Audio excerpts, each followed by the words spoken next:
Hello, and welcome to Majority Rules. This is Season 1, Episode 9 or 10. That's kind of up in the air on which episode number it actually is. This is a podcast about Mizzou Athletics Majority, which is Olympic sports athletes. Most of the gang is back together. We've gained an Abigail this time. We lost a Rory, who's in the middle of homecoming hell. But yeah, it is homecoming week here in Columbia. So let's introduce ourselves and say if we have any plans for the festivities. So I'll start. Hi, Karen Steger. I'm the host of this So Much Fun podcast. I'm a softball, gymnastics, and sometimes swimming beat writer at Rock Nation and the Olympic sports manager as well. My homecoming plans, I have actually several different groups of friends in town this weekend, so I think I'm going to go check out House Decks on Friday because that's always super fun. And then tailgate for a way too early game on Saturday, and hopefully watch the Tigers beat the other Tigers. Abigail, let's go to you. There is not much more that I love than cross country, but homecoming is one of those things. I absolutely love all the Mizzou spirit. So I will be partaking in a lot of the traditions. I'm excited to go to Fling. I'm not amongst the Greek life here on campus, but it is an experience that I pledge every single student should have at least once in their life. It is a fever dream. It's a talent show on steroids, and it's impressive. And then for the parade, I will be live broadcasting outside of the Student Center as part of KCOU's first ever live show. We're doing a HOCO show, and I absolutely love the parade. I was on parade committee a couple of years ago, so it still has my heart, and I'm excited to bring that perspective to the live show. And as far as what I cover here, I'm the cross country and track and field beat reporter. My credibility is that I'm currently in turkey trot training right now. So there you are. Nice. Look at you. Just showing everybody how it's done. I am not in gymnastics, softball, or swimming training at the moment, unfortunately. I haven't been in the parade since I don't think I was in college, which was, a little while ago. And so that's super fun that you do that all the time. I know that Mizzou Student Media does a big thing, don't they, for homecoming? You might see some dinosaurs walking in the parade. That's what I keep hearing. I'm not sure. Keep your eyes open. Oh, all right. Maybe I'll go. We'll see. All right, the roommates. Who wants to go next? Looks like I have been volunteered to go first. Hello. Excuse me. Still getting over a little bit cold. My name is Dylan Heinrich. I am the soccer and women's basketball beat writer here. So about to be very busy for the next 2 to 3 weeks with things gelling together. But for now, I'm just enjoying the homecoming festivities like everybody else. I will be walking in the homecoming parade alongside Mizzou Student Media. For those who don't know, I'm the sports editor for the Maneater. We've got print copies that we're going to be handing out. And so I will be walking with dinosaurs, quite literally, in the foreseeable future. And I will actually get to go to my first football game as a fan. I've worked the rest of them, and I've never gotten the student section experience until Saturday. Oh, nice. I will be out, and I will be amongst the crowd, amongst the populace for once. Are you going to be one of those people in the front row with your chest painted? I would, but I don't think I'm getting there early enough. Shucks.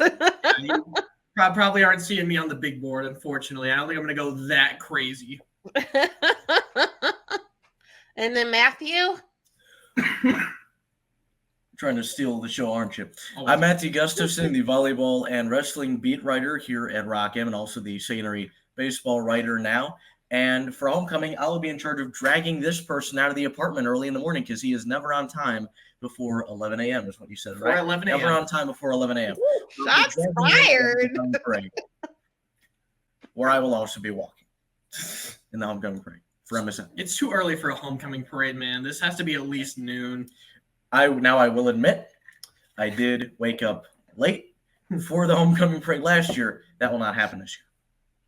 Your accountability I partner may not be super effective there, Dylan. Well, I I hate set my that alarm the for the right game's at time. 11. It's I set my alarm for the right time, but last year I made the mistake of when your alarm is like within reach. that That's not a snooze good button plan. looks It's not a too good pretty. plan. Well, I hope everyone has a wonderful homecoming experience. And that the Tigers beat the other Tigers. So let's move on to in-season sports updates, where our soccer team faced a lot of teams from Mississippi in the past week, and Dylan's going to tell us all about it. Yeah, so they faced the maximum amount of SEC teams you can face from Mississippi, which is 2. So on that last Thursday, they took on Ole Miss, who is currently bottom of the standings in the SEC. It showed Mizzou had their strongest game that I've seen them play as a collective throughout this year, won 5-0. Hat trick for senior Milena Fisher as she continues to step up on offense in the absence of Kylie Simmons, who's been in and out of the lineup as we've seen, but defense continues to look stout. Kate Phillips looks really good in goal. A lot of young players who are just continuing to step up. However, when they traveled to Starkville in the Mississippi State game, things didn't quite go as planned. This was a team that is a national title contender, only has 1 loss. Last time I checked, they were ranked 4th in the coaches poll. So Mississippi State kind of returned the favor with a 5-0 win on the other end. Mizzou was outshot 20-3. Didn't manage to shoot a goal. I think this says less about Mizzou and more about Mississippi State. Like this is what a national title contender team looks like. Best team in the SEC, bar none. They still haven't lost an SEC game. Like, for Mizzou, at the end of the day, you're just going to have to flush this road game and just realize, okay, the Bulldogs are really, really good. Kate Phillips had a couple flashy moments, saw a couple really good things on offense from Keegan Good, as again, when you don't have Kylie Simmons and when Milena Fisher can't quite do everything, who's going to be some of those next people to step up? Keegan Good, Emily DeRucky, I think those are some of the names that will really start to headline that list. Now they currently sit at, so for the SEC standings, it's now the full 16, and they have expanded the SEC tournament to 12. So most teams make it, but not everyone. Mizzou's sitting pretty right at the 12 spot right now. They are on the bubble with 3 games remaining. As they've got a couple really prove-it games against Oklahoma, who's right now on the outside looking in. If you're Missouri, you cannot lose this matchup. You are the favorite. You're at home. If you draw, you probably don't feel great, but you're still in a really good spot to hold against some of these other teams who will continue to beat up on one another. But this game, homecoming weekend against an old Big 8 opponent, I guess it would be Big 12 because they never really played in the Big 8s because they started in 96. But either way, old Big 8, Big 12 opponents, this is a matchup that you should be favored in, one that the Tigers at least have to draw, preferably win. You're looking again at your offense. People I mentioned before, Milena Fisher, Keegan Good, Emily DeRucky. Is Kylie Simmons going to be back in time? We'll see. It'll definitely be a game time decision. We won't know until starting lineups come out about 10 minutes before game time. Kate Phillips has looked really solid in goal, except when she faces a team like Arkansas or Mississippi State, who again, national title contenders. Right. I don't really have a lot of worries about her. She should continue this sort of 1-0 goals, give her team a shot, but we'll have to just wait and see. I feel pretty confident about this Mizzou team heading into that matchup, that they can contend and at the very least tie. I don't think that there's a high chance they lose this game, but if I'm Missouri, you look at this as you circle this on the calendar. Like, you hate to say that you have must wins, but this is your must win. This is your Super Bowl. This is the one that you're pushing all your cards if you really want to make that push to the very end, if you're Stephanie Golan and Mizzou soccer. Well, that Ole Miss game was a must-win too, and they really won that one. Ole Miss this year hasn't been great. They've definitely struggled. Right now, they have no SEC wins and 1 SEC draw, so it's really just first of all, I was expecting Mizzou to win that, but they absolutely dominated that in a way that I haven't seen them do it before. Really encouraging. But you look at Oklahoma, they're definitely on a team like Florida. And if you remember, Mizzou beat Florida, but it wasn't this dominating win. They allowed a lot of shots. So it's, okay, how can you limit some of these shots? How can you keep them away from Kate Phillips outside the box? And then on the opposite end, how can you get some of those runs? A lot of their success came against Ole Miss in the open field and just by in the run of play being able to get runs on one another. And some of their goals they allowed against Mississippi State were often on corner kicks, on free plays, on free kicks. So if you're Missouri, keep the ball in play as much as possible. The more whistles, corner kicks, fouls, the less likely you're going to succeed in this game. So if you can just keep those corner kicks down for both teams, keep those fouls down for both teams, you feel pretty good about the Tigers' chances. That's good. And you'll be at the game on Friday. I will be part of It's a kickoff. Friday game, not a Thursday. Yes, it's a little different this time around.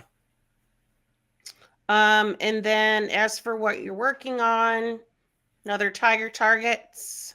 Yes, I'm made a Still lot plugging of. away on that Landis Canada piece. It's close to being done. We might be adding one more source, but we'll see. I feel very good with where it's at and excited to share this with the world. Little sneak preview, Landis Canada, not the most talkative person, but once you get to know her and the people around her, you realize just how truly special of a person and athlete she is. So I'm excited to get to share that and kind of express that vision with the greater world. She also is a nominee in my book for like all name team. Like it's just she has a cool ass name. All right. Well, thank you, Dylan. I hope you're feeling better. It sounds like you're still a little it's hanging on.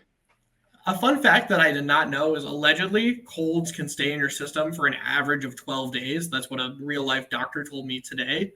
So Real life doctor. I'm glad you it's a real life one instead of a fake This one. is Not WebMD. This is Not not WebMD. WebMD. Not a fake internet study. Went to a real life doctor and he's like, yeah, this might be around for a couple more days, but hopefully I'm all better for Friday and for homecoming. Didn't go to Aaron Rodgers for medical advice. Oh gosh. I would hope not. Or to general manage your football team. No, please. I'm not worth a third rounder. Matthew's got the shots fired tonight. Oh, I love it.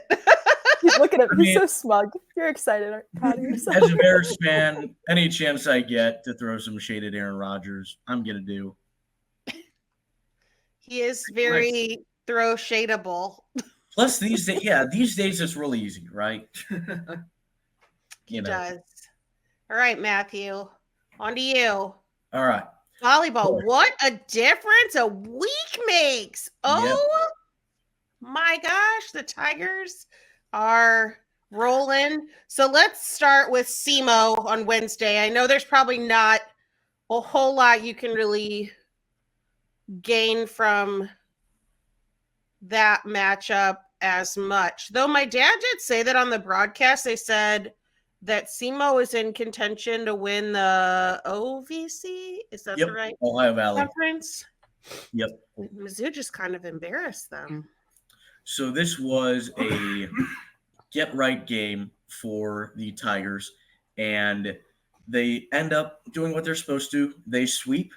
They do exactly what you were hoping to see them do, especially coming off of a two-match losing streak in the SEC. Final non-con of the year. Like I said, 3-0 win. They avoid that third set slump. In fact, set 3 was the best set they had in that match. Moving on to Alabama on Friday. Let me tell you, Bama is not the pushover that they've been in the past. They've usually been, just to put it bluntly, really bad in the SEC, maybe the worst program in the conference, but that is not the case this year. The record doesn't necessarily show it. I believe they're 1-4 right now, but they have taken Tennessee to 5 sets. They took a set from Auburn, right? So this is a quality team. And on Friday, they end up getting the sweep over Bama. They were the first team in the SEC to sweep the Crimson Tide this year. They do it 25-22, 25-19, 25-21. So not a blowout by any stretch, but still a fairly comfortable victory. You didn't really feel like they were in danger of losing this at any point. It was just a matter of how they would win it. They end up hitting 345 for the match compared to 255 for BAMA. Another good thing, they limit their attack errors in each of these sets, and then they were able to get all three main hitters, Michael Vernon, Jordan Iliff, and Janet Demaray, on the same wavelength, able to have them all hitting fairly efficiently. All of them were hitting above 250. That was something really good to see. Iliff and Demaray in particular had struggled against A&M and Kentucky. They pretty much put that past them in the Alabama and SEMO matches. And now you've got some momentum heading in Friday, right? Sunday, against Tennessee. Wait, don't go to Sunday yet. At first, I'm going to need, because I was not at the game on Friday, I'm going to need you to explain what was going on with the men's swim team at the game. So it was athletes night, from my understanding, and most all of the Mizzou athletic teams were there. Swim and dive was there. Gymnastics was there, among others.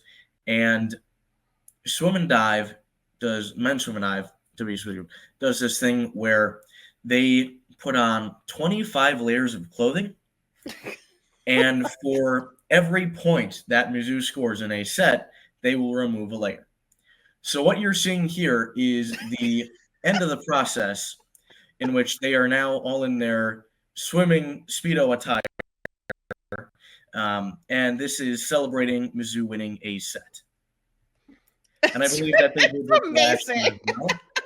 It is, believe me, it is highly entertaining. And it's exactly what you would expect when men's swim and dive shows up at a different athletic event. Like, just imagine what you would expect, the goofiness that they would do. That it's exactly like spot on. That's exactly what happened, And so it's a lot of entertainment. Jackie said at the gymnastics meet that she's like, how can we get swim and dive involved and do that at one of our meets? I'm like, let's work on that. I'm not really sure how the layer thing would work there. Yeah. But I'm sure they can find a way. Less layers, take off one layer after each rotation. I don't know. Maybe like one layer every time somebody scores a 9.85 or higher. Yeah. That could work. They better put on a lot of layers. Yeah. All right. Yeah, and I'm sure that's something that we will talk about later in this episode. Yeah. But back to volleyball. Tennessee. Mizzou getting arguably the biggest win of the season so far. Tennessee receiving votes entering this match. Mizzou takes them down in 5. It was a big comeback. Mizzou wins that first set 25-22. They pull away late to clinch it, and then they fall behind in the second set. They end up coming back a little bit. They actually were able to bring it to set point twice, but Tennessee closes out the set on a 3-0 run, and they take set 2 from the Tigers 27-21. Now, entering that third set, you're going, okay, Mizzou might be in a little bit of trouble here because, like we've talked about, the third set has historically been their weakest this season, and that played out here. It was not close. Tennessee wins at 25-18. They entered the fourth set with all the momentum, and they take, I believe, an 8-1 lead early in the fourth set. All momentum towards Tennessee. Mizzou down 2-1, backs against the wall, and they find a way to fight back. They end up winning that fourth set 25-23, heading into set 5, and put together one of their most complete sets of the year, and arguably their best defensive performance in any set this season. They go on a 10-1 run, and they end up winning set 5, 15-7, which is an absolute blowout in a set 5. That is a ridiculous margin. Now, some of the keys here Once again, you saw all three hitters with a stellar performance. Michael Vernon, 14 kills on a 273 hitting percentage. Jordan Iliff, or actually, sorry, those are the Alabama stats. My bad. Here we go. Okay. Michael Vernon, 21 kills on a 222 hitting percentage, but Jordan Iliff, 21 kills on a 364 hitting percentage. And oh, by the way, she added 21 digs. So not only did she get a double-double, but she had over 20 in each category. And then Janet Demaray, putting together maybe her most complete week of the season so far. She gets 16 kills with a 270 hitting percentage. Now, the reason that all these numbers are so gaudy, well, A, they went to 5 sets, but B, they really emphasize getting it to the pins, getting it outside to those three hitters. They knew that Tennessee's middles were pretty strong entering and that they would be more effective on the attack. So what they did, they targeted outside. They targeted high hands off of those hitters. High hands is where you hit it, right? And you go for like hitting the top of their fingers and getting it to deflect. And they were able to do that very effectively. Again, and that worked really well because Tennessee taller than Mizzou, right? So you have to get a little creative in your attacks when that is the case. And it worked out really well for them. I think Sullivan, after the match, had also said that they were targeting on offense the setter for Tennessee, Caroline Kerr. And when setter Marina Crownover was in the front row, Jordan Iliff in the back row, the Tennessee defense was essentially leaving Iliff unblocked, and she had wide open shots from the back row, which if you've watched Jordan Iliff at all, you know that is not a good strategy if you're going up against her. And they were able to take full advantage of that. And here's why the win is so big. A, they showed that fight, that determination, right? They showed the ability to take on some of the better teams in the SEC. B, I forecasted this as really the main toss-up left on the schedule. You know, most every match from here until the end of the year, either Mizzou's going to be favored or pretty clearly Mizzou will be the underdogs. Now, you can make an argument now after that Tennessee match about Arkansas and Auburn being closer to a toss-up, but this was a must-win if they are looking to get a higher seed, 6 or 7 seed in the NCAA tournament this year to avoid an 8 seed, which is about where they're at right now. They're currently 31st in the RPI, and Jeffrey Calhoun of KCOU apparently was bored last night and used the RPI rankings to create a bracketology for volleyball, and it had Mizzou currently as an 8 seed based off of those RPI rankings going up against Nebraska. Now, having been at that match last year and knowing Nebraska volleyball, you don't want to go up against them, right? You do not want to go up against a 1 seed. You do not want to be an 8 seed going up against potentially a 1 seed in that second round. So getting to that, a 6 seed, I think is a realistic goal for this team if they're able to take those wins over Arkansas and Auburn, and maybe even a 5 seed if that's the case. But really, they need to be higher than an 8 seed if they want a decent shot of advancing past the second round of the NCAA tournament. So one thing, 2 more things before we move on from volleyball. Number 1, Jordan Iliff, after her performance this week, was named the SEC Player of the Week and SEC Offensive Player of the Week.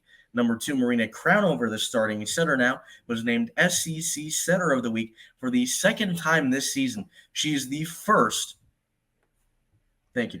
She was the first player in the SEC, first setter in the SEC, to receive that honor twice in this season.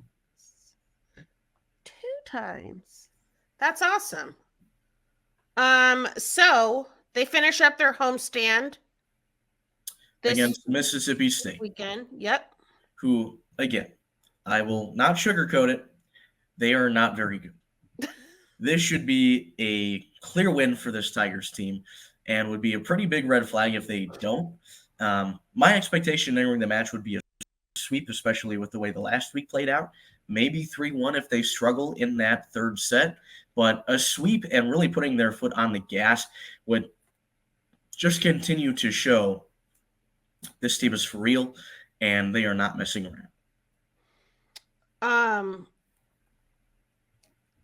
If I just really recommend that people go out and watch the team. That game on that Sunday matchup was like the best thing I've ever seen. That was probably the best atmosphere at Hearns that I've experienced in now my second year covering the team. Out of these two, Phil, the PA announcer, Yep. I was talking to him about it, and he was just on fire afterwards. Just couldn't believe how exciting it was. It was. People need to go watch this team. They are so much fun. Just their reactions to everything. It's just, yeah, it's a great time. Highly recommend. Highly entertaining social media page as well. Yes. Yep. Yes. And we have the upcoming Halloween match. That's my favorite of the year. Yes. And thankfully this year it is not against Tennessee.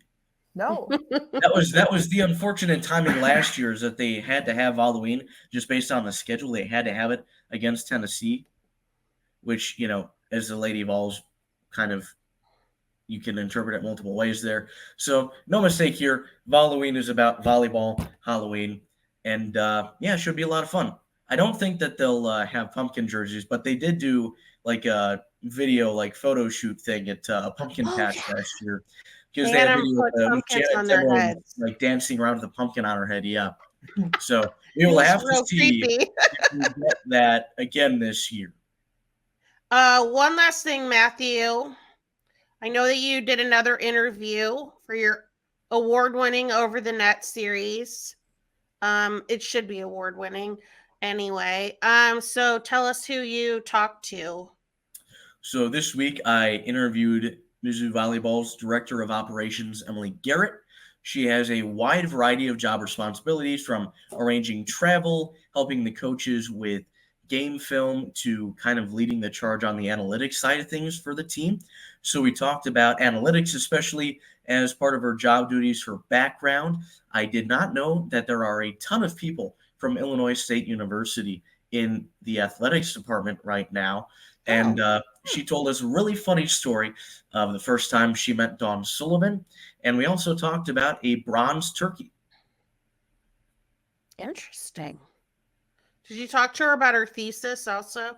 Yes, I did. Yep. Love and it. She said she did not know that that was online. She didn't know that the abstract was out there. Matthew is quite the researcher. Love to see it. Thank you, Matthew.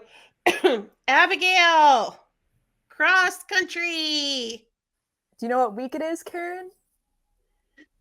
Crimson Classic. Yeah, it's race week. We get to watch the Tigers again, and in a sport where races are rare, I'm super excited. So, the Tigers head to the Crimson Classic in Alabama this Friday. It's interesting because a lot of the teams in the SEC are not competing this week. It seems like they would have either competed during the Gans Creek Classic week and then taken a week off. The Tigers added in an extra race, and while I can't speak to Livermore's strategy in doing so, I think it's probably because he wants to go head-to-head against BAMA, who is such an SEC giant. They'll be racing on the Harry Pritchett cross-country course. That's cool because it's a bona fide exclusive cross-country course, just like Missouri's is. It's not a golf course that has runners on it. It is a built for cross-country, redesigned for cross-country. It hosted SECs in a couple of years ago. So this is a super professional course, which is exciting. And last week in my recording, I mentioned that the rankings came out, and I want to contextualize a little bit deeper why it's so cool that the Missouri cross-country men are fourth in the Midwest region. So right now, as I refer to my numbers, they are fourth in the Midwest region behind Ohio State, ISU, and Loyola Chicago. Why is that impressive nationally? Ohio State is number one nationally right now in the coaches poll. ISU, as in Iowa State University, is number 4 nationally in the coaches poll. Thank you, guys. And Loyola Chicago, Illinois is receiving votes. So they are fourth behind the 2 top 5 teams and a national team receiving votes, which I know doesn't have a nice little gesture. So the Midwest region is one of the most elite regions in the country. Now, they will not be facing either of those 3 teams at the Crimson Classic, but they will be facing Alabama. Alabama is impressive in the South region. They are also number 12 in the national coaches poll. So the SEC and the Midwest, the conference and the region that Missouri exists in, are incredibly competitive on a national scale. I'm confused as to what that means. Receiving votes. Oh, thank you. That really threw me off. Listeners, Karen just put up a sticky note that said RV, and I was trying to rack my brain as to how that relates to cross country, but in fact, Loyola Chicago is receiving votes. All of that to say, Missouri men's cross country team is not receiving votes, but they are ranked up against some of the best teams in the national conversation. Here's where it gets interesting, if that wasn't already interesting. BAMA, as I said, 12th in the nation. Incredibly competitive, has several Olympians, one of just the distance giants on an international recruiting scale. Loyola went up against Loyola Chicago, who's placed third in the Midwest, who right now Missouri men's cross country are knocking on the door of overtaking, actually had a head-to-head matchup against BAMA last week, October 4th, at the Sean Earl Invite. And BAMA wiped the rug with them. Loyola took 5th and BAMA took 2nd, and they were way far away. So what I'm interested in is not Missouri beating BAMA. That will not happen. If that happens, Missouri might win nationally or they might win out at SEC conferences. But if they can get closer to BAMA than Loyola Chicago competed against BAMA, I think Mizzou has a chance of overtaking them in the Midwest region. Why is all this important? I don't think Missouri Tigers have a chance at beating the number 1 and number 4 team in the nation at the regional meet. You need to take top 2 teams automatically qualify. But for the first time in a while, we might have an large bid conversation coming if they edge up closer in the Midwest region, or at least individually speaking, there might be another conversation there. So hopefully that helps clarify and contextualize just how impressive these powerhouses are. On the women's side, little bit less competitive. As Livermore has said many, many times, this program does not lack talent. It lacks experience. That's been reflected in their racing thus far. I also don't foresee the women overtaking BAMA at the Crimson Classic. Alabama right now ranks number 7 nationally. So they're a giant in the sport. But I did do some digging. I'm really excited. Talking a little bit about race strategy, okay? What did we see last time out at Gans Creek Classic? What can I expect at Crimson Classic? And the one thing that was a bit of a pressure point for the Missouri Tigers was Blake Morris overtaking the lead. He led the race for a moment for the Missouri men and then took 3rd behind Ryder James and Drew Rogers. I think look to have Ryder James lead the entire way. Assuming Ryder James is healthy and competing at the same level he has all season, there should be no point in the race in which he is not the lead pack. Why is that important? He sets the pace, and Blake Morris definitely kind of just lost steam a little bit. Let Ryder James set the pace. He should be your front runner. He should be your front runner throughout. So that's a particular storyline that I'm really excited to watch. I did a little bit more digging into Ryder James throughout this week. He actually hails from a very, very small 1A school in Missouri, and he was their senior cross-country champion his senior year. And just a really cool story. He's actually competed against Blake Morris or Drew Rogers. He competed against his teammates in that race, and just comes from a really small town, small program, and has always had his sights set on Mizzou. So nice. Where is he from? I knew you were going to ask. I don't recall off the top of mind. I recalled it was a very small 1A. But yeah, super excited. That's awesome. And then hopefully you'll get a chance to talk to Ryder. Ryder, if you're listening to the Majority Rules, I would love to tell your story. We are in contacts. Just a very, very busy time for everyone involved at the moment. But yeah, I understand that Majority Rules interview is not top of mind. I get it. I think that it should be, but maybe that's just me. Whatever. Thank you, Abigail. Excited to see what comes next from you and how they do at this Crimson Classic. Yay. All right. So Rory obviously is not with us. She will be providing us with some of her takeaways from baseball. She went to 2 of the games this weekend. And men's golf was in action today. She'll have some updates from that. Excuse me.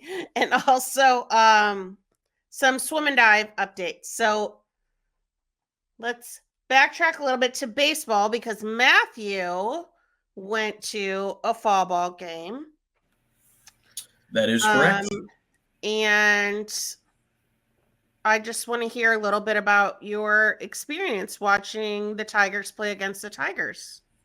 Yeah. So thankfully, I was able to cobble together enough information to keep score and kind of keep some unofficial stats.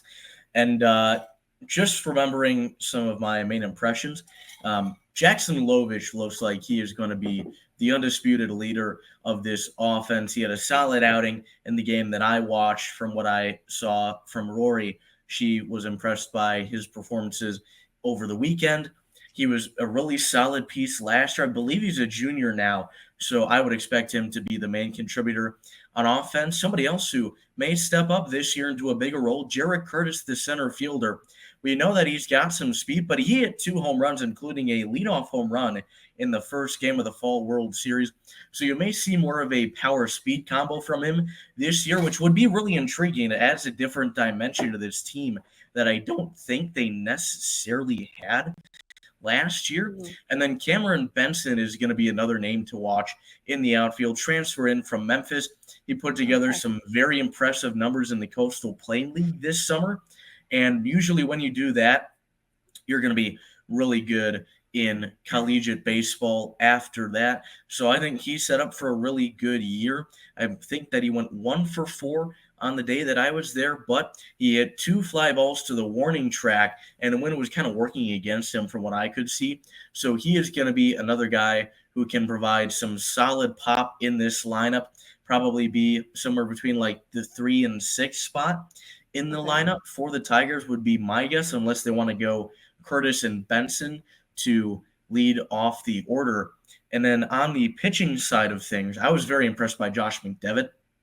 He made a big step up in summer ball. He really struggled his freshman season, had some issues with command, and that was lessened over summer ball. He had about a 4.50 ERA, but that's generally pretty respectable for a pitcher in summer ball. Looks like he could make a jump this season. 3 innings, went scoreless, only allowed, I believe, 1 hit, and got 2 strikeouts on a nasty slider that he displayed. So he's looking like a guy who could potentially compete for a starting job this year, maybe a What mid. year is he? I believe he's a sophomore. And the other pitcher, let me see, as I look up my notes from this competition. The other pitcher that really stood out to me was Charlie Miller. He ended up coming in the 9th. He recorded a strikeout, induced weak contact twice, and he's a guy who may be a new face to emerge out of the bullpen this year. So those were really the people that stood out to me. Cool. Thank you. And I believe you'll be at Thursday's game. Yep. I will be decorating the district and then going to cover some baseball. Nice. Karen, who knows if the game time will stay the same? Well, hopefully it stays at about 4:15, 4:30, because otherwise I can't decorate the district. And what were you going to say, Abigail? I just wanted to fill in. So Ryder James is from Paxton, Illinois, and he competed at that state championship meet against Drew Rogers from Herscher, Illinois. They're both small 1A schools. So Drew Rogers won a state championship earlier in his high school career, and then James beat him. So now they're teammates at Mizzou. Thank you for that follow-up. Matthew is quite the Illinois trivia enthusiast. I'm sure by next week he'll have looked up those schools and have various fun facts to tell us. I really know what sport we're going to next. Hey guys, it's Rory coming at you from a bit of a different angle this week due to homecoming, but I'm here to recap baseball, golf, and swim and dive for you. So this past weekend, I was at Mizzou Baseball's Fall World Series, which is a lot of fun. It was great weather to sit out there and watch the Tigers take on the Tigers, which was a little confusing, hard to adjust to at first. It was the TWT versus Los Tigres, but it was a good matchup. The only frustrating thing is, Karen mentioned this earlier about softball, is that there's no names on the jerseys. And Matthew didn't get a roster until day of. He went to the first game, so it was really confusing to try and literally squint as they walked up to the plate to see what number they were. And then it made it hard to know who was in the field and where, just because there was no PA announcer, there was no starting lineup, anything like that. So that's where we suffered a bit following the game. But just again, a lot of fun. Some standouts for me were Jackson Lovich. He was a driving force at the plate, and I think he's going to be the key part of this offense moving forward. In the second game, he had 2 walks, a hit by pitch, and an RBI single. In that first game that I went to, he had a triple and worked a near 15 pitch at bat. He did end up striking out, but to work the pitcher like that just shows great plate discipline and awareness, and just shows how confident he is up at the plate. Both Picarelli and Benson hit home runs in that first game. Caden Peer reached base in 3 out of 4 in the first game. PJ Green had 2 singles and 1 RBI.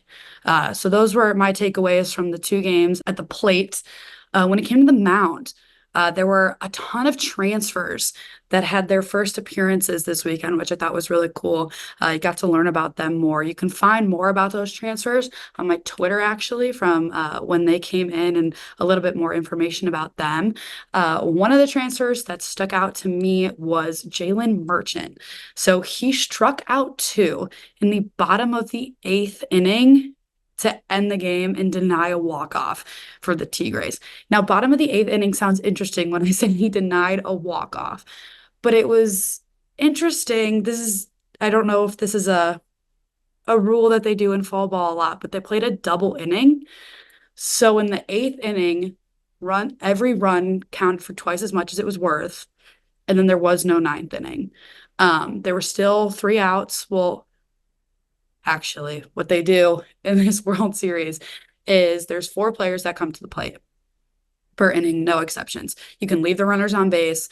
There's technically 4 outs, but there's still 3 outs. I'm going to try to explain this in the best way possible.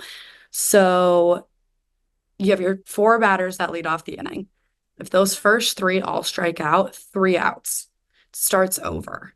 So then if the 4th hitter of the inning hits a single, he'll be on first base to start the 2nd inning with no outs. Then if the next 3 strike out, he leaves first base because that was the end of that inning, but there's still a 4th hitter.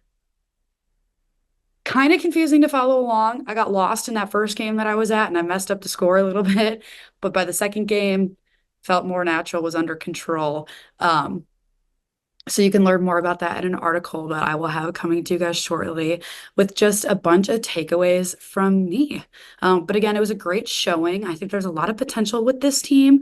I do think compared to the rest of the SEC, it is going to be a little bit of a rough season again. But it's also the second year under new coaches.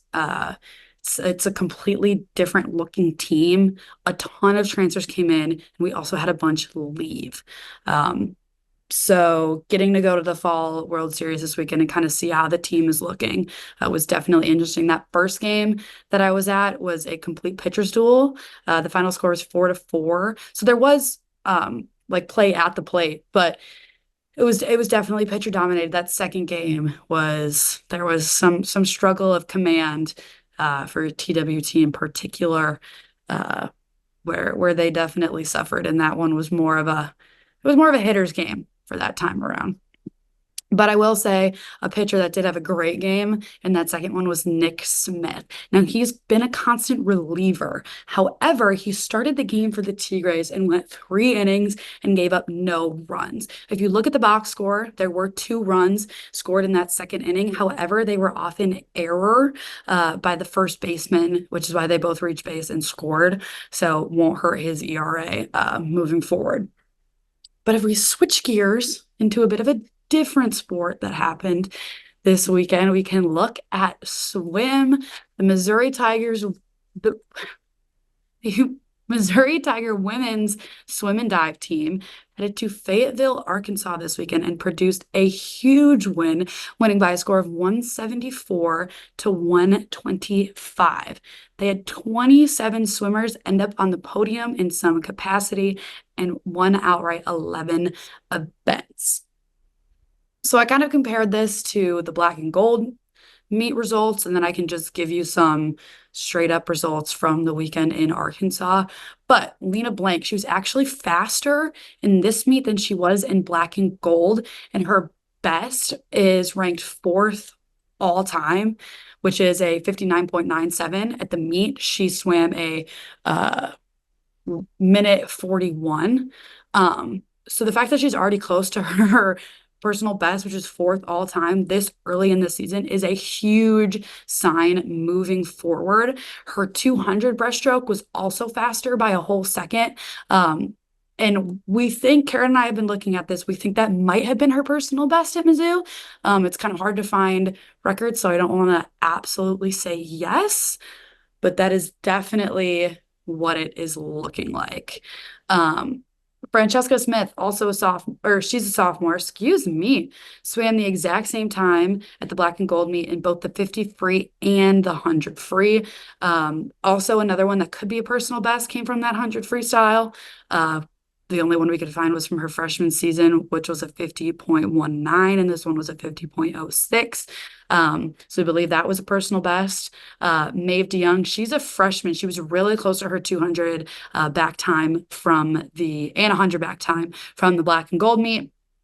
Zara Zalen was within 0.50 seconds from her black and gold time in the 200 free, which we believe that time from the black and gold was her personal best. And there was no faster times than the SECs from last year for her with that. Grace Hansen, she's a junior. Her score in the 50 free was her time in the 53 was basically identical to the black and gold meet times. And her best was from her freshman season, which was a 22.93. This one was a 23.37. So again, kind of inching back towards that time. Danielle Gleason, 500 free, was within a 10th of her time from the black and gold, which is insanely impressive to have those times back to back, especially when you're not in your home pool. And they like to call Missouri a swimmer's pool just because of the way of the depth and just a lot of the logistics with the pool. Michael Phelps broke a record in the pool, which is a notable thing that they tell you on tours here. But that's just something to keep in mind, is going to Arkansas and displaying these times again is incredibly impressive. Now, this one, Karen sent me, which I thought is insane. She's a freshman. Her name is Katie Griesick. I believe I'm saying that right. Won the 1,000 free, which was not, it wasn't swam at the black and gold. And her 9-minute, 55-second, 0.32 time puts her 7th all time in the Missouri record books. She's a freshman who is swimming this for the first time ever, and is 7th all time already. So that I was taken aback looking at that, because that's the first time you're swimming it at the collegiate level. Once you get more reps with that, you could start to see that time trick down, not by huge margins, but definitely look for personal bests in that event throughout the season. So just really, really impressive by those women this weekend. A lot of them continued to impress me. Grace Hansen earned her first win of the season in the 100 fly with a time of 54:21. Abby Todd looked really good in the 200 back. She had a first place finish of a minute 56:93. Sydney Bales picked up victories in the 200 medley relay and the 100 back. And as I said, Katie Griesick was another just absolutely outstanding swimmer for me. And opening it, I compared the times from the black and gold meet. And the reason I say that is because if you look back at Karen's article about the black and gold meet, most of those times were personal bests, setting a record right out the gate in an intrasquad meet, which is practically unheard of. You normally don't see these times start to form until a bit into the season, when you have that experience under your boots and you're getting used to swimming again, and the capacity, normally a bigger crowd when you're at an actual meet, helps you swim faster. So to do it in an intrasquad against your own teammates and to have these impressive times and then follow those impressive times up again when you're not at home, I think this swim team is something special. I really think this is something to definitely keep an eye on moving forward, because this team's gonna knock a lot of you out of the water. Sorry, I had to drop a pun in there. But switching gears again, we are going to men's golf. They went to the Turtle Point Invite hosted by North Alabama. They sent 4 individuals instead of a team. Mizzou women did this about 2 weeks ago, I believe now. They sent a team and an individual. So again, their times. I'm stuck in the swim mindset now after I was saying score for all of swim. But their scores aren't counted towards a team. However, there is an individual competition within the team competition, which is where they slot in. Now, at the beginning of the season, I said a key golfer to look out for was sophomore Brock Snyder, and he just finished his second straight top 15 finish to start this year off with a bang. He finished the 54-hole tourney, posting a par under 3, and he posted a final round 73 for a career best 213 as his final score. He had 10 birdies and 1 eagle as he placed 12th overall. So just another top 15 finish, which is huge. You had freshman Trent Murrell. He finished the tournament strong. He finished 2 under on Tuesday, which, yeah, on the 15th, depending on when this comes out. He finished 18th over the 54 holes. And then Jacob Hansen and Bubba Chapman were the other 2 individuals. They did not have as strong of a meet. They finished respectively. Hansen was over 6 and Chapman was 9 over par. So just a little shaky from them, but guys, these are all freshmen except for Brock Snyder. So to get this experience under their belts as individuals in a tournament like this is a really big deal. And they will be back in action actually this Sunday, competing at the Williams Cup hosted by North Carolina. If I had to take a guess, I would definitely think Brock Snyder is put right back into the lineup for this one. For the rest of the freshmen, I don't know if I would take that bet, just because this normally isn't the team that's fielded for these golf tournaments. You normally see a different roster, which is why I think these 4 went as individuals this week, which makes me kind of doubt Brock Snyder would be back in action. However, just 2 top 15 finishes, it's kind of hard to look and to leave him off. But I'll have an update for you guys on Twitter about this weekend's golf tournament, and I'll let you know whether Brock Snyder is rostered. But that's it for me, guys, covering all things baseball, golf, and swim. I know that was a lot to keep track of, and I tend to be a very fast talker. So please feel free to go to my Twitter. It's Rory Whetstone7, and I will have updates on all things for all three of those sports for you guys. If you want to look back, if you missed the baseball tournament this weekend, all of my information from the 2 games I worked are in there. Matthew Gustafson, please go to his Twitter handle as well. He was at the first of the World Series, and he has a ton of information on that game for you guys as well. Really informative. He called himself the bench coach to my manager. So we're really excited to bring you all kinds of baseball coverage this fall season, moving before it all kicks into high gear in the spring. And keep an eye out for an article from kind of both of us, from our takeaways from the weekend. But they do have a game today, Wednesday, October 16th.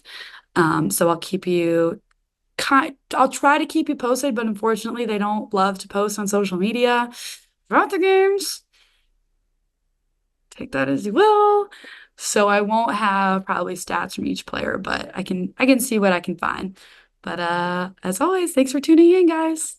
Softball. It's like they heard my complaints. Because they had a game. They had numbers on their jerseys. Granted, Matthew was there with me. They were very small. There was a tiny one on the sleeve and one on the back. But the problem with the one on the back is that their hair was mostly covering it. So you didn't really know. So Matthew was my eyes at the softball game on Saturday, and really helped me figure out who we were watching. Well, next time I show up, I'll bring a pair of binoculars. Right? I know we're like, who is that? That looks like a 2-digit number. What is that? We figured it out. It just took longer than it would have if I brought a pair of binoculars. You'll know for we next can speed up the time. process next time. I don't think that you knew going in that that's what I was going to be expecting of you. But your vision is apparently better than mine, because I was like, I have no idea. So they also played Kaskaskia last Thursday. I was not at that game, but I heard that they won something like 22 or 23-0. Matthew was there for a little bit. When he left in the 6th inning, you said it was something like 19. It was 19-0, and they had a no-hitter going. Yeah, so just massive dominance there. So on Saturday, they took on a little bit more of a legitimate opponent in Big Ten and bragging rights foe Illinois. The Tigers won 9-3. They did a lot of their scoring in bunches. They scored 3 in the 3rd inning after Claire Cahalan hit a single and Crenshaw walked, and then Kentucky transfer Taylor Ebbs homered. Then they added 4 more runs in the 5th inning on back-to-back-to-back singles by Oklahoma State transfer Hayden Sokolowski. I don't know if I'm saying that right. I tried really hard. She was very impressive in this game. Kaylee Langer and Nevaeh Watkins were the back-to-back-to-back singles. And then there was a sacrifice by Tiny Claire in there. And then Abby Hay, who continues to rake. Get it? Abigail, come on. I made a pun. You're supposed to laugh. I got it in a second. Oh my gosh. Anyway, Abby Hay hit a 2-run double, and it was 7-0, I think, at that point. They did give up a couple of runs. Taylor Pinnell gave up a home run. JC Cruze came in for a little bit. She had a rough time. I think she might have given up a home run too. So they did give up 3 runs, but it's all right. As my dad reminded me, it's fall ball, Karen. People are just working on stuff. A couple of takeaways. Weirdly, Dylan, get ready for this. Kara Daly is playing some shortstop. Little different. Yeah, I mean that's the great thing about softball is like many of these players played these positions in high school. Like almost everyone you see on a daily basis probably played shortstop in high school because it's usually daily basis. No. I Thank see you, what Matt. you did Like, there. usually you put your best player at shortstop, and so if you got to go play college ball, you're probably the best player on your high school team. So I guarantee almost everyone has seen a little shortstop action. I kind of like her at that hot corner a lot more, but I get it. Yeah. You probably don't want to put a young, inexperienced player at shortstop. So I'd be very interested to see if that's something that persists, especially as we head into some of these like early tournaments in February. I have a feeling Yeah. that this is a backup option for them, right? She's, getting some reps in case they need to call upon her, but she's been, really solid overall in her career at third base. And, you'll see in base, I think she's just she's too tall for shortstop. They need to cover a lot of ground. They need to get down really low. And that's something that's going to be more difficult for her. If you've watched Ellie De La Cruz on the Cincinnati Reds, that's a problem. O'Neal Cruz on the Pirates, that's been a problem. So generally taller, lankier shortstops aren't always the most effective. And a lot of the times they end up moving over to third base. And given that that's where Daly's natural position has been with the Tigers already, I would expect that's where she'll be pretty much every game this year. But it is a good backup plan to have. And it's really good to know that she has the ability to step into that position in a pinch.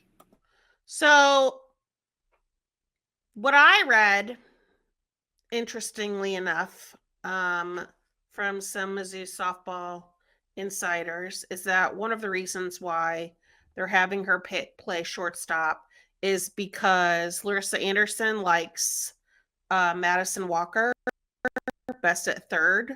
That is her natural position. And she wants her bat in the lineup. So that could be part of the reason why Daly could be playing some shortstop, because you obviously want her in the lineup as well. And like with the loss of Jenna Laird, that position has been kind of a revolving door so far in fall ball. Like they have not settled on anybody. I can't even keep track of all of the people that have been playing that position, not only because they don't have names on their jerseys, but also because it has literally been different people playing. So the funny thing for me was that I see this tall blonde person playing shortstop and I'm just confused. Like I have no idea what's happening.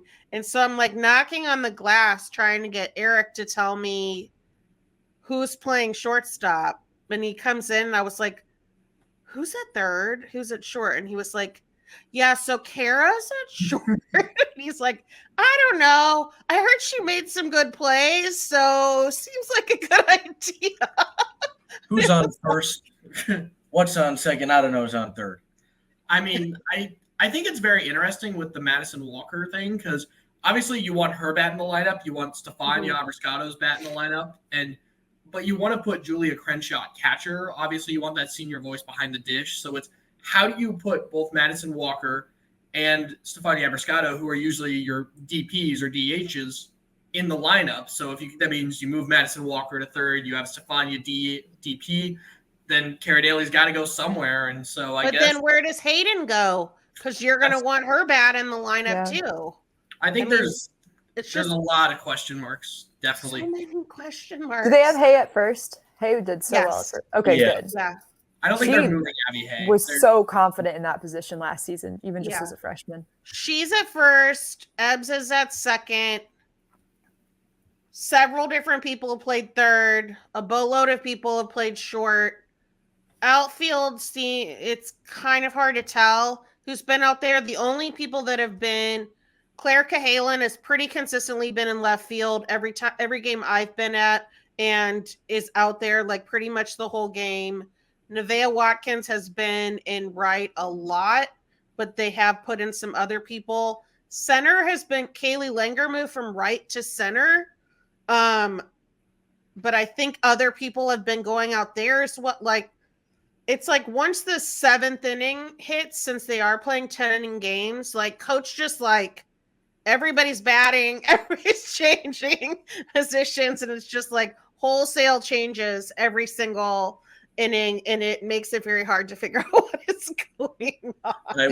I will say that back to our discussion about the lineup, the fact that we're talking about, they have all these hitters and how are they going to get all these players into the lineup is a really good conversation to have, because I feel like offense is the main concern right now for this team. So if we're looking at this going, okay, you're looking up and down the lineup and you're struggling to fit all of your solid hitters in, then that's a really positive indicator coming out of fall. True.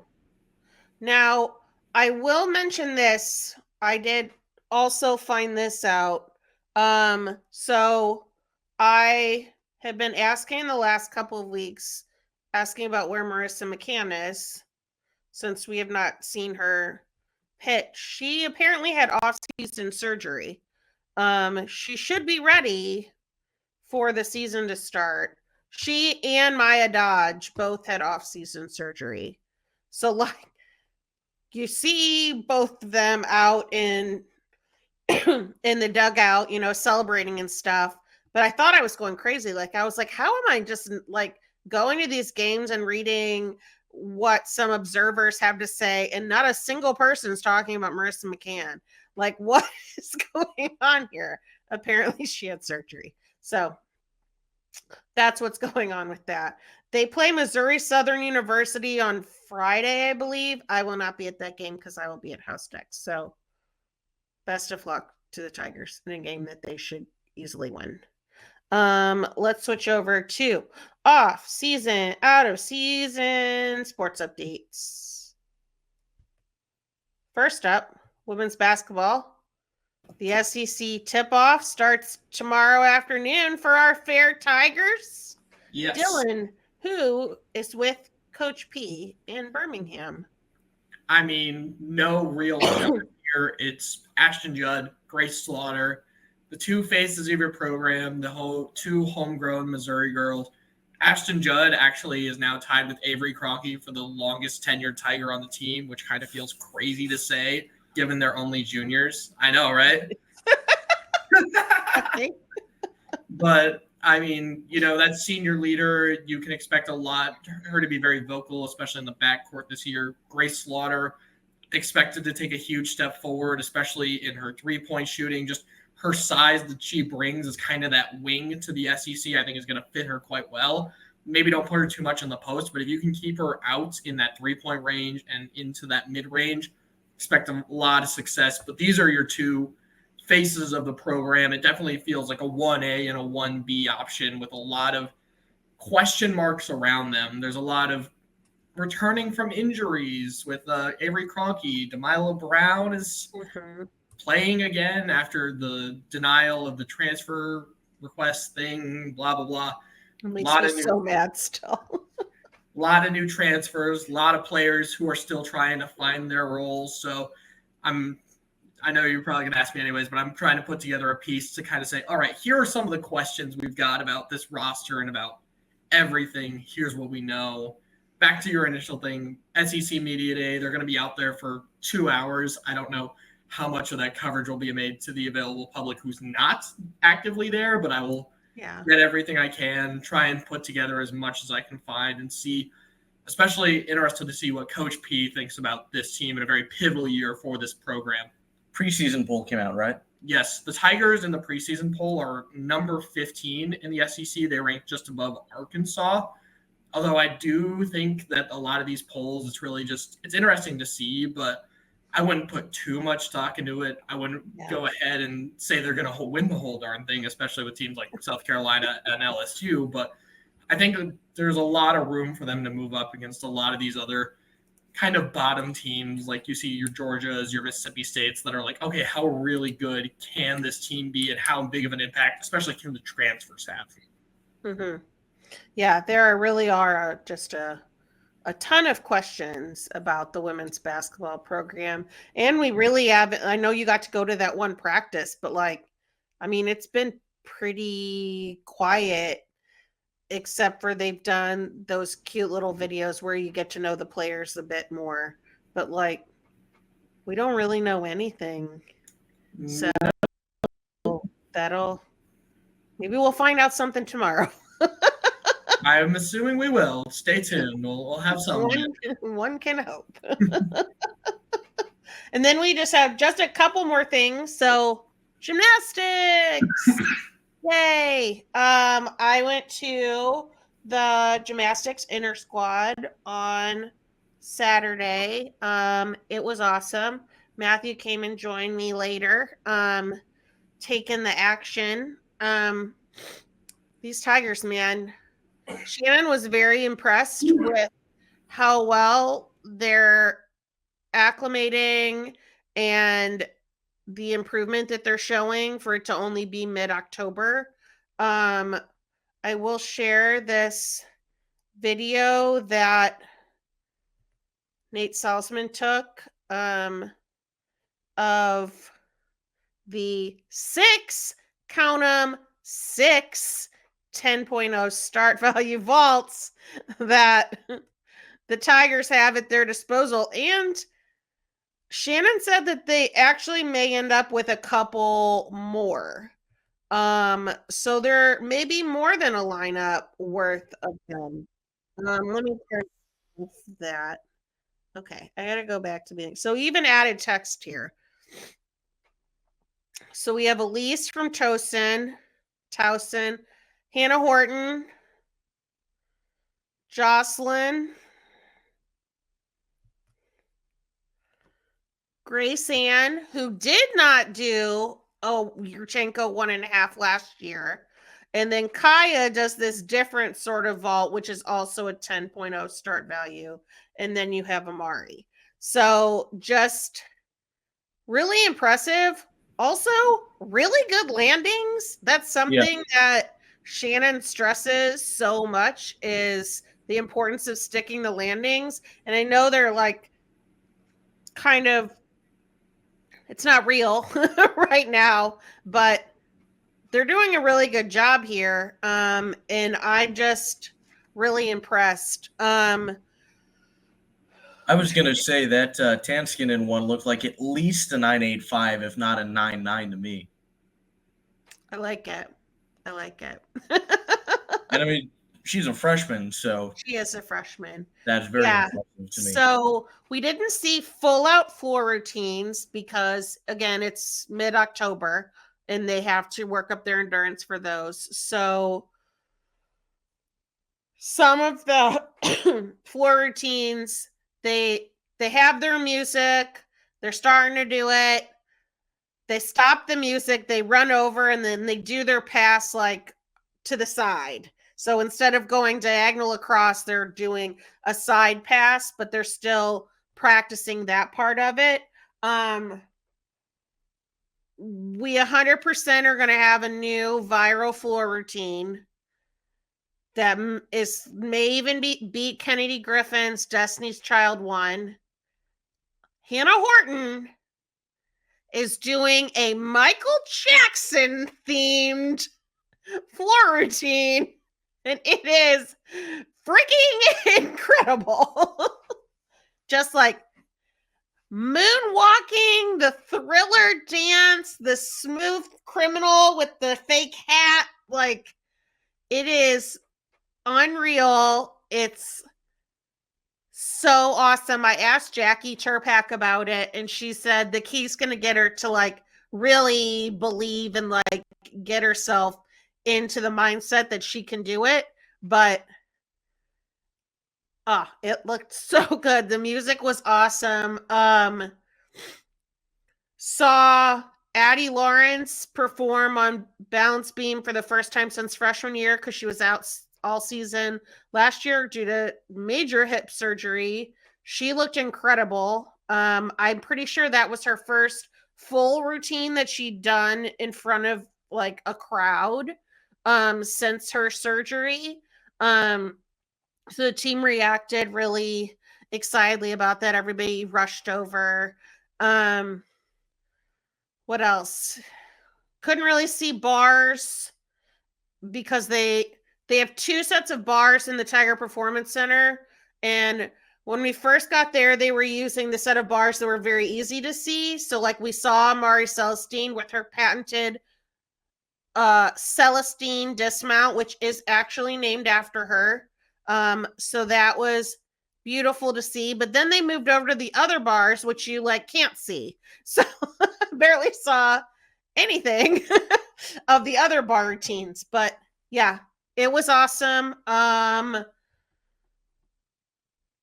Been trying to figure out some of their schedule, parts of their schedules out. I'm hoping that by next week's episode, we'll have figured out the entire rest of the schedule. Teams are slowly starting to release information. Lou to the Zoo will happen again. Abigail, get prepared. It's on Valentine's Day. Redemption. I've told Shannon that the weather has to behave. And he said that he can't control the weather, and I really think he can. So I am going to ask for him to make the weather good for that to be a wonderful trip. I think we should stop at McDonald's on the way back either way, just for nostalgia's sake. So yeah, it was really awesome. There's a donor practice coming November 2nd, so I'll be at that one. And then they have another public inter-squad the 16th of November. And I'll be at that one too. I'll be at all of them. I love it. I just love it so much. Matthew, real quick. Yes. Since you were there, Quickly. you got to talk to Shannon about Beauty and the Beast. Yes, I did. But before we get to that, two quick things. Number one, due to the Lou gymnastics meet, who knows? Kind of sounds like it could be a fun majority rules group outing. And then I know it was either Karen. I know it was either you or Abby. It may have been Abigail. You threw down the gauntlet. I'm rising to the occasion. Paxton, Illinois, home of former hockey player, Stanley Cup winning, two-time Stanley Cup champion, Harold Clarence Mush March, a right winger for the Chicago Blackhawks. All right, let's get to Beauty and the Beast. That is going to be January 3rd. It's going to be happening at Mizzou Arena, and competitions in wrestling, gymnastics, going to be happening side by side, simultaneously on the Mizzou Arena floor. Wrestling is going to be taking on Cornell in one of the biggest non-con duels of this schedule. They have a loaded schedule this year as usual, but that is one of the biggest ones. And then gymnastics as well is going to have a quad meet, and those are, I believe, both going to be at 6 p.m. Oh, I didn't know the time, but yes, it will be a quad meet. Yep. Mizzou will be taking on SEMO, Ball State, and Northern Illinois, I believe. I don't think it was Northern Illinois. Some Illinois. And Illinois. Illinois State. Yes. Illinois State. Yes. Illinois State, Ball State, and SEMO. I don't have that paper in front of me. Yes, you're right. Yeah. So, yeah, the current time is listed at 6 p.m. on the wrestling page. So we do know the time for Beauty and the Beast. And again, it'll be at Mizzou Arena. They're going to be the two events side by side, and it is going to be a lot of fun. Incredible. Shannon said that they push back rows of the bleachers to make sure that everybody can fit. And then they're trying something different with quad meets this year, where only two events are going at a time instead of somebody on all four, because that is just like too much stimulation. Like, you can't pay attention to what's going on if you're trying to watch four things at one time. So they are only doing two events at one time, but he's really excited. I believe it's the first time that they've done the event since 2019. I think that's correct. Yeah. So really cool. Yay. Awesome. I guess that's about all, guys. So if you wouldn't mind, dear listeners, please head to Rock Game Nation. Support the work of so many student journalists and some really amazing writers as well. Last week alone, we put out, I don't know, close to 50 articles. It was a lot. You can support us by subscribing to this podcast feed and leaving a 5-star review. I'd love to see a comment on the YouTube sometime, only if it's nice. But I'll take some YouTube comments. That would be fun. You also can support us by joining our subscription service at rockm.plus. It is only $5 a month. And you can follow us on the Twitter. I am at Karen Steger. Matthew is at M_Gustafson27. Dylan is at Dylan R. Heinrich. Rory, not here, is at Rory Whetstone7. And then we always finish with Abigail at Abigail_clap with a K. Clap. Thank you for joining us. See you next time. M-I-Z. Z-O-U. Oh, good job, guys. Go Tigers. We're getting Happy better at homecoming. this. We are homecoming, guys. getting way better at this. We are. Only 9-ish episodes in. Thank you, everyone, for tuning into Rock M Radio, a proud partner of Fans First Sports Network. Rock M Radio is the official podcast network of Rock M Plus, a new and exciting subscription service provided by me and the other voices of Rock M Radio. Please take a few moments to head over to rockm.plus and sign up for an account today. The cost is only $5 a month, and the benefits include access to our live podcast, a subscriber-only message board, weekly newsletters, and more. If you enjoyed this episode of Rock M Radio and would like to see more just like it beamed directly into your personal device, make sure to click the subscribe button below and tell your friends. Our podcast feed is available through the Apple Podcast app for iPhone, Google Podcast app for Android, whatever app you listen to your podcast. You can also find Rock M Radio on Spotify. If you're looking for a podcast about your favorite team that is not the Missouri Tigers, Fan First Sports Network is your answer. A full podcast network loaded with the team-specific podcasts covering Major League Baseball, the NFL, NHL, NBA, MLS, and more. And we'll be back with more episodes of Rock M Radio coming to you soon.